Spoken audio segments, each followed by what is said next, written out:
Aqui o Gustavo Boraski me escreve o seguinte: recentemente tomei conhecimento do seu trabalho e comecei a acompanhá-lo há cerca de uma semana.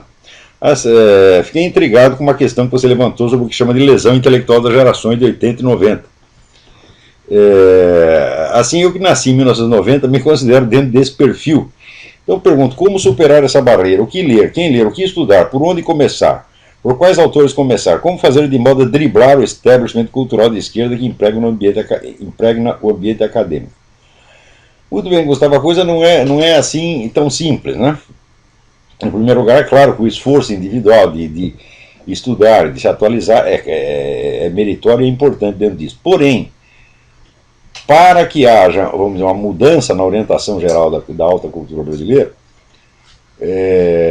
isso vai requerer muito trabalho. Em primeiro lugar, é preciso que todas as pessoas que estão descontentes com o estado de coisa e que tenham capacidade intelectual para isso, discutam umas com as outras no sentido de compreender, fazer um diagnóstico em profundidade do que está acontecendo, não somente no Brasil, não somente na América Latina, mas tem uma visão, vamos dizer, geral do rumo que as coisas estão tomando no mundo. Quer dizer, que se atualizem com o negócio de nova ordem mundial, de projetos globalistas, de mutações civilizacionais, etc, etc. Quer dizer, a bibliografia disso aí é absolutamente ilimitada. Quer dizer, as fontes são tão abundantes que nenhum indivíduo dará conta delas. É preciso ter uma geração de pessoas envolvidas nisso, né? A todo momento estudando, discutindo, diagnosticando, fazendo análise de conjuntura, o tempo todo, sem nenhuma intenção, vamos dizer, de mudar imediatamente o estado de coisa. Isso que é importante, dizer, a ânsia de ter uma ação social, política, é a pior coisa que pode acontecer. Né? Agora, as próprias discussões, se você consegue, vamos dizer, envolver um círculo, digamos, de umas 1000 pessoas, né, capacitadas, envolvendo numa discussão que visa apenas a um diagnóstico em profundidade, então, aos poucos, os rumos de uma ação possível acabam aparecendo por si mesmo. Né? Eu acho que isso não vai ser nem assunto para a nossa geração, nós vamos precisar de mais de uma geração para fazer isso. Assim como, você pode tomar como modelo o que aconteceu com o pessoal da esquerda quando houve o golpe de 64. Imediatamente após o golpe, começou um brainstorm na esquerda. Esse brainstorm durou pelo menos 10 anos. Né? Ninguém sabia imediatamente o que fazer. O que eles estavam tentando é entender o que tinha acontecido. Tinham levado a porrada tão forte que não sabiam de onde tinha vindo. Sobretudo, eles ficaram muito assustados ao ver, vamos dizer, a reação popular que houve contra o governo João Goulart. Eles não estavam preparados para isso. Eles achavam que eles eram adorados, que a massa estava com eles. E chegou na hora que a massa estava 80% contra.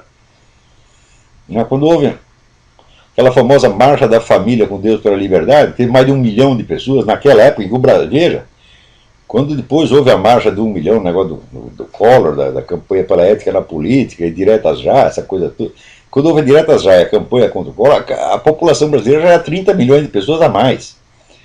Então, quer dizer, você botar 1 milhão de pessoas na rua em 1964 é um milagre, seria a mesma coisa que você botar 5 milhões hoje. Então, sem dúvida, a Marcha da Família com Deus pela Liberdade foi a maior manifestação popular da história brasileira. O pessoal esconde isso, dizendo assim, não, mas na direta já teve mais. Sim, teve um pouquinho a mais e 30 ou 40 anos depois. Quer dizer, a população no Brasil na década de 60 era o quê? 60, 70 milhões de pessoas, hoje são 180. Então você tem que jogar as coisas na proporção. Aliás, falando nisso também, quando o Lula se gaba de que ele tirou 30 milhões de pessoas da pobreza e as colocou no mercado como consumidores, o regime de 64 fez mais do que isso, porque numericamente ele colocou o mesmo número, 30 milhões de pessoas. Vocês estudem a economia da época, vocês vão ver que isso aconteceu. 30 milhões de pessoas saíram da total marginalidade econômica e entraram no processo de produção. Eles deixaram de ser mendigos e se tornaram cidadãos. Proporcionalmente, com a população era muito menor, isso aí foi uma realização econômica infinitamente maior do que a do Lula, e ninguém fala disso. Mas, voltando, o pessoal da esquerda levou aquela porrada, não entendeu o que tinha acontecido, então qual foi a primeira reação? Tentar entender. E para tentar entender, é preciso um debate que se prolongue, envolvendo dezenas e dezenas de pessoas, as melhores cabeças que havia na esquerda na época. Se você procurar na biblioteca uma coleção de uma publicação chamada Revista Civilização Brasileira, ali você tem um bom mostruário da discussão. Claro que não foi nem tudo que foi abrangido nessa discussão aparece na revista Civilização Brasileira, mas era a melhor publicação de esquerda que tinha na época.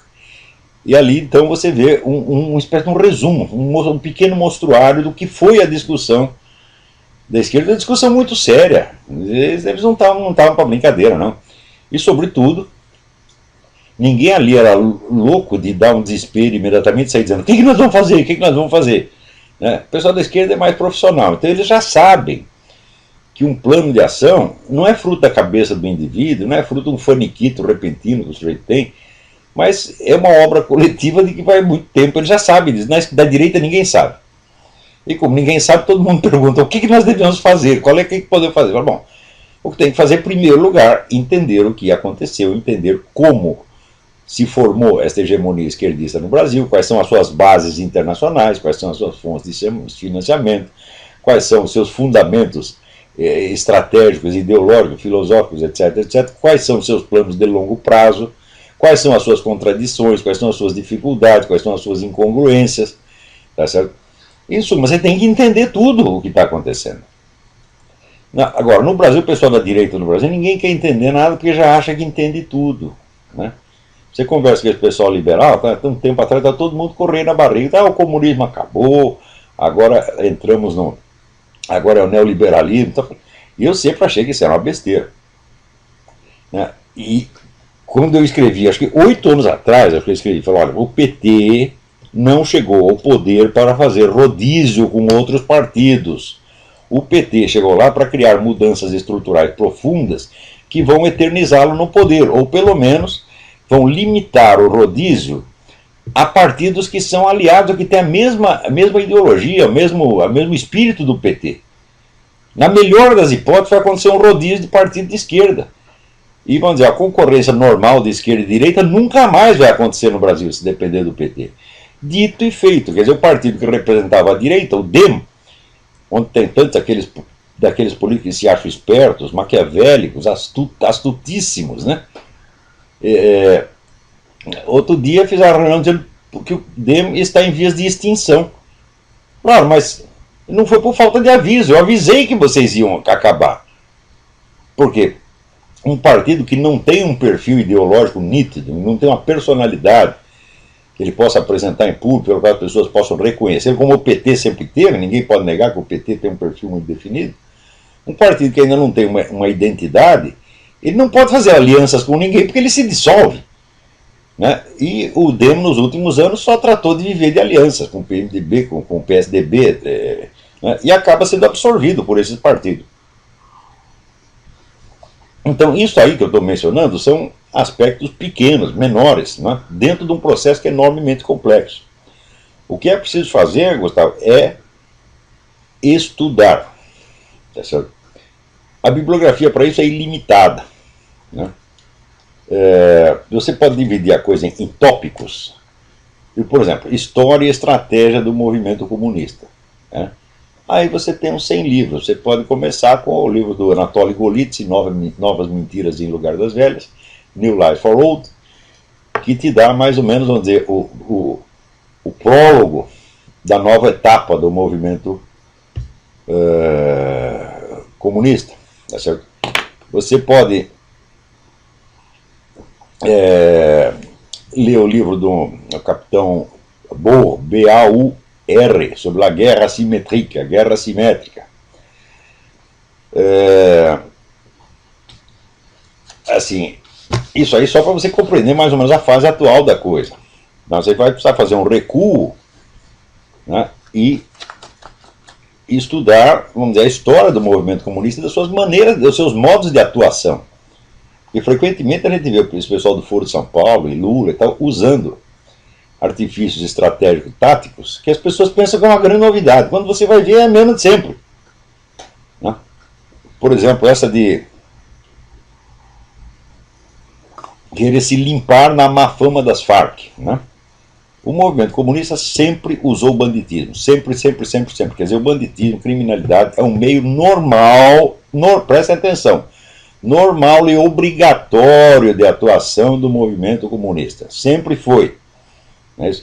Por exemplo, na Rússia, a especialidade era assaltos a bancos, né?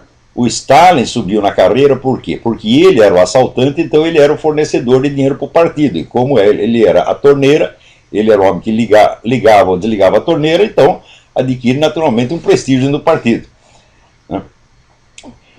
Quando, vamos dizer, a situação melhora, quando existe uma possibilidade de uma atuação normal e democrática do partido, então é lógico que ele tente apagar a sua identidade de organização criminosa. E a maneira mais clássica de fazer isso, né, é acusar os seus benfeitores. Dizer, aqueles camaradas eram apenas ladrões, assassinos, eles não tinham ideologia, não tinham idealismo comunista.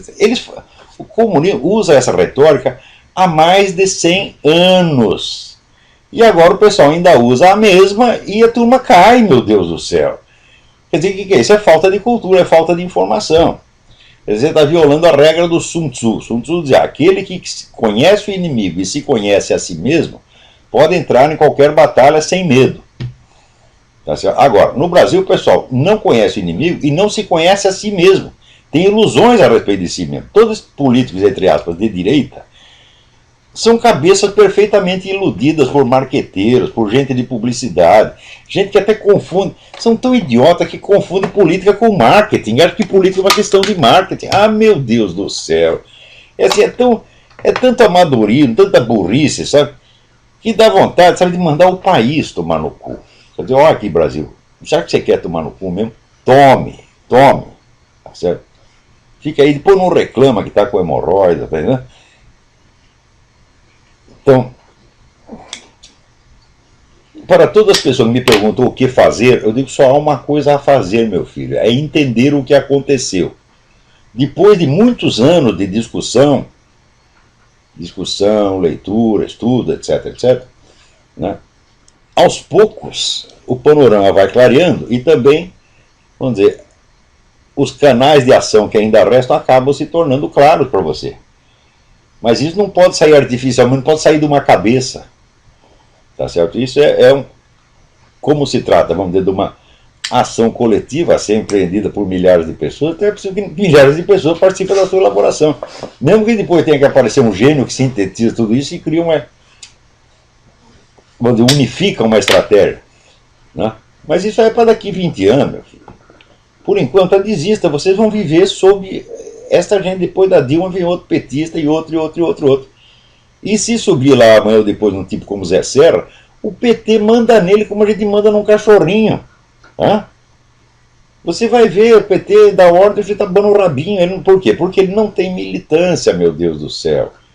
A coisa fundamental no poder político é militância, não é eleitorado. O eleitor vai lá e colabora com o seu partido uma vez a cada 4 anos. De má vontade, como se viu no caso do Serra, que o pessoal preferiu viajar para aproveitar o feriado antes de votar no Serra. Prefiro antes uma coisa do que a outra. Então, o eleitor colabora de 4 em 4 anos de má vontade. O militante dá a vida, dá o tempo, dá a honra, dá os seus bens para o partido. Então, um partido que tem milhões de militantes e outro que tem um eleitorado pequenininho, qual que vai vencer? Ademais, esse negócio de... Tem um monte de marqueteiro aí que aconselha os políticos assim, não, nós temos que roubar as bandeiras, temos que usar o discurso deles, né? Olha, quando você vê um sujeito dizendo isso, eu te dou um conselho, vocês políticos, batam nele, né? Deem um chute bem no meio do cu, tá certo? Porque isso aí é a receita da espiral do silêncio, meu Deus do céu. Quer dizer, se você abdica até de ter um discurso próprio, como é que você vai querer vencer o outro, meu Deus do céu? Você dissolve a sua identidade na dele. Mesmo que você vença uma eleição, mesmo na hipótese inconcebível de você vencer uma eleição assim, copiando o discurso do adversário, você terá dado a vitória ideológica a ele, e mais dia menos dia ele vai acabar tendo a vitória total. Essa é a coisa tão... O que é a espiral do silêncio? Eu expliquei. A espiral do silêncio é você proceder de tal modo que o seu inimigo perde a vontade de se defender, de se definir e de estar ali na arena lutando. Tá? Então, apela para esses recursos servis, recurso de escravo, que é imitar, né, o discurso do outro. Então, isso aí, o cara que fez isso já caiu na espiral do silêncio. Ele já se derrotou a si mesmo. Então, a primeira coisa que um partido, um movimento político precisa ter um discurso próprio, inconfundível e original, que impressione as massas, que dê claramente a figura do partido. Porque é nessa figura que você vai votar. Se esta figura do partido, figura do movimento, puder se encarnar numa liderança pessoal que a represente, melhor. Mas se não der, dá para quebrar o galho assim mesmo. Né? O próprio Partido Comunista, durante anos, não estava encarnado em figura nenhuma, tá certo? Tinha várias figuras, né? Então, era um pouco outro, mas não tinha assim aquela liderança pessoal de tanto destaque, isso não fez tanta falta. Mas se tiver, é bom. Mas um partido sem identidade, sem um discurso próprio, sem um estilo próprio de falar, sem um vocabulário próprio, é coisa que não existe, minha gente. É? Agora, no Brasil, a direita faz isso, tenta se anular. Não, aqui nós vamos usar a linguagem da esquerda, vamos falar bem das pessoas da esquerda. Não estava eu estudando o Instituto Milênio, babando o ovo em cima de Barack Obama, meu Deus do céu, e do próprio Lula. O que é isso, porra? Você pega a turma do PT, falava o diabo do Zé Serra. Olha, o Zé Serra é isso, é um filho da puta, é um viado, é um ladrão. Não se falava as coisas mais horríveis do Zé Serra, né? E daí o Zé Serra, não, o Lula é um grande homem, né? Depois vem esse boboca desse Paulo Rabelo de Castro, o pessoal dizia que é uma grande inteligência liberal conservador, dizer que o Lula foi um gigante. Eu digo, olha, foi um gigante do ponto de vista de uma formiga. Do ponto de vista de uma formiga, uma lagartixa é um dragão, porra. É? Tá certo? Então aí, né, tem que falar. Karl Marx dizia, semeei dragões e colhi pulgas. Né? Então é isso aí, meu filho. A formação da consciência é a mesma coisa que a formação da personalidade. Né? No fim das contas, a personalidade é uma criação da consciência. E a consciência ela tem essa característica de que ela se cria a si mesma na medida que ela se assume. Tá certo? Só que evidentemente, você sempre parte daquilo que se chama em psicologia o ideal do eu, quer dizer, quem você quer ser quando crescer. E a vida é um esforço para você se realizar nesse sentido. Só que, quando você aparece no mundo, você já tem uma série de elementos que você não escolheu, que estão dados na circunstância externa e também na sua formação. Por exemplo, a sua hereditariedade você não escolheu, certamente, e ela ali tem elementos que te ajudam e elementos que te atrapalham, você tem elementos antagônicos na sua hereditariedade. Você tem aquele negócio do Lipozzondi, né, o psiquiatra húngaro, quer dizer, as figuras dos antepassados que estão aí presentes exigindo que você repita o destino deles. Destino que pode favorecer ou desfavorecer os seus objetivos na vida. Então, tudo isso, esses elementos externos e internos, mas não escolhidos, que não são elementos de livre escolha, eles têm que, de algum modo, ser integrados e processados. A primeira coisa que você vai ter que processar são os elementos que você recebe da cultura. Quer dizer, a cultura, ela te molda por um certo aspecto, mas a partir de um certo ponto, quando você tem uma dinâmica própria, você integra os elementos da cultura e você os trabalha do seu jeito.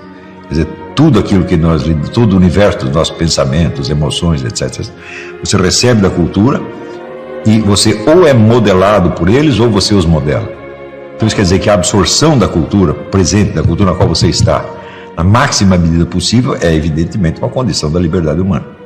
Se você não quer ser modelado, né, forjado pela cultura, você vai ter que reforjá-la para seu próprio uso e também para os outros, conforme você queira. Se você olha assim, a obra de grandes escritores ou grandes filósofos, eles integram o máximo que pode da cultura contemporânea e, vamos dizer, se posicionam perante aquilo, quer dizer, processam, analisam, reciclam, né? E com tudo isso criam a figura de uma personalidade intelectual própria.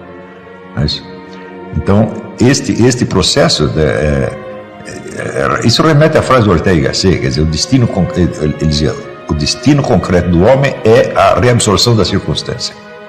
Se absorver a circunstância e transformá-la em você, em vez de você se transformar nela. É evidente que o elemento mediador aí chama-se educação. Alguém tem que ajudar você a fazer isso, ou você tem que se educar a si mesmo para fazer isso. Os elementos familiares, às vezes, são os mais difíceis. Por exemplo, no Brasil, os ingleses aqui diziam, O Brasil é um país onde ninguém sabe quem foi seu avô.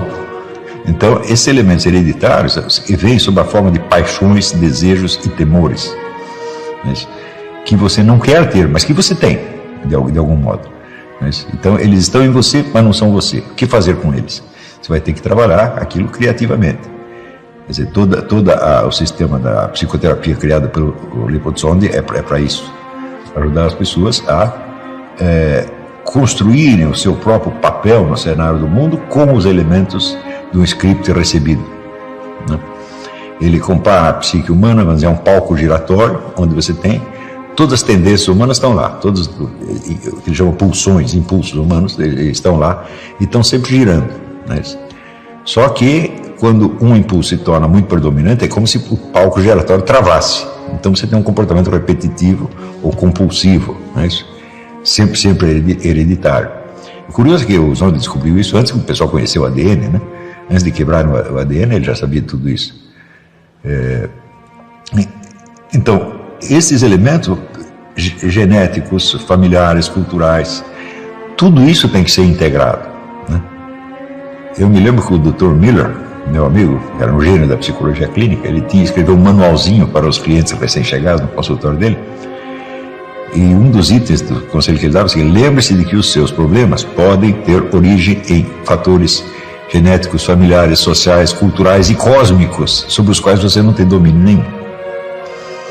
Então, você medir o coeficiente de liberdade que você pode ter e você se adaptar àquilo que você não pode mudar, esse é um dos segredos do próprio exercício da liberdade. A liberdade consiste, em parte, no conhecimento dos seus limites. Não é isso? Quer dizer, o que dá para fazer e o que não dá para fazer. Esse é um dos segredos da vida, né? O que dá para você fazer e o que não dá. Né? Faz parte, vamos dizer, do crescimento humano, você passar dessa lealdade quase carnal que você tem com a família para uma lealdade mais abstrata, obediência às leis, etc, etc. Né? E então existe sempre um ponto de tensão. Né? Por exemplo, por que a máfia é tão odiada? Porque na máfia a lealdade pessoal, tipo familiar, predomina sobre a obediência às leis do Estado. Então é um foco de rebelião. As famílias sempre foram focos de rebeldia contra o Estado, né? De resistência ao Estado.